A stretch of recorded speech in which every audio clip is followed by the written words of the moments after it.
you are in the project closure phase and you recall that a crucial task, training your team in new technology, remain uncompleted due to unavailability of the designated trainer.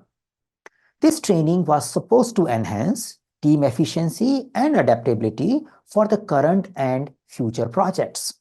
Given the project is now concluding, how should you address this uncompleted task? Yeah, interesting question.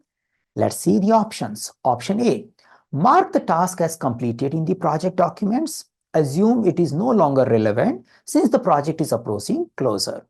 So many of you, when you close projects or close a phase, you may look at all the tasks and you want to show the 100% completion and you mark them closed. Yeah, and that's a practice I have seen many project managers following. And the option A is saying you just do that. You are saying it is no longer relevant. Let's mark it complete. We don't have to work on it. Yeah. What is little tricky here? So see, if someone later on see your project documents, the person should see that it's an incomplete task. It should not see that it has been done. And if it is done, because they may want to know about the training and other details, by marking a training completed without completing it can create a confusion. So you should not be completing the task which is actually not completed. So option A, not a good idea. Option D, leave the task marked as pending in the project records. Yeah.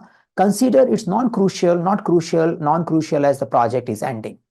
A possible alternative, you can say, yes, this task was there. We are not marking it because we have not done it. So it's there and we don't have to worry about it because anyway, we are finishing the project. Now, later on, when someone opens up your project schedule, they want to learn about your project. They may not get a history about why it remained incomplete. So when I am finishing the project, I need to do some commentary about it, ideally, rather than just casually let the particular task open. So not a good idea. Let's see if you have a better than this. Option C, document the uncompleted task in your project lesson learns.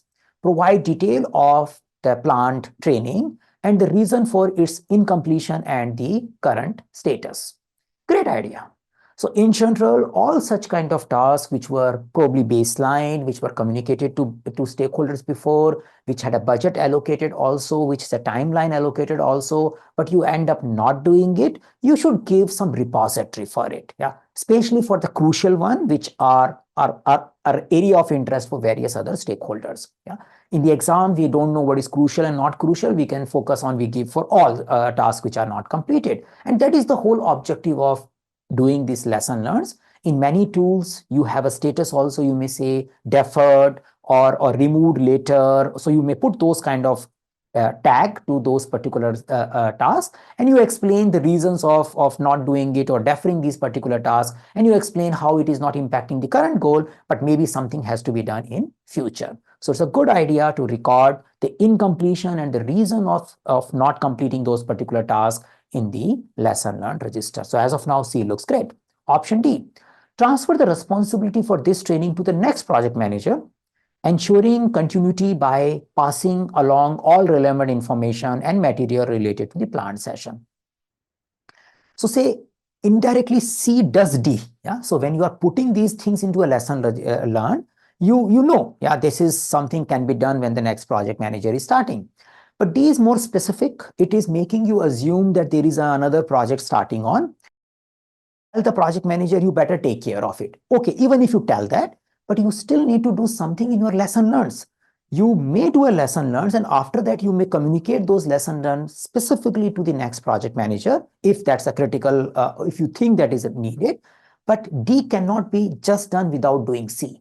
So if I have to compare between D and C, the C is more systematic, because as a project manager, I need to focus on my action rather than just transferring responsibility to someone. I put into a lesson register and inform the respective stakeholders so that they can do the thing as per their project objective and as per their resources and planning. So I go with option C here. If we compare the exam content outline for this particular question, it is touching two tasks from a process domain. Task 16, which talks about ensure knowledge transfer for project continuity.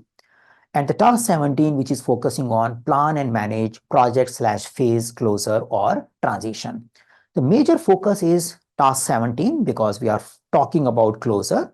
And the topics we are covering is project closure. We are briefly touching the training as a context, and we definitely talked a lot about lesson learns.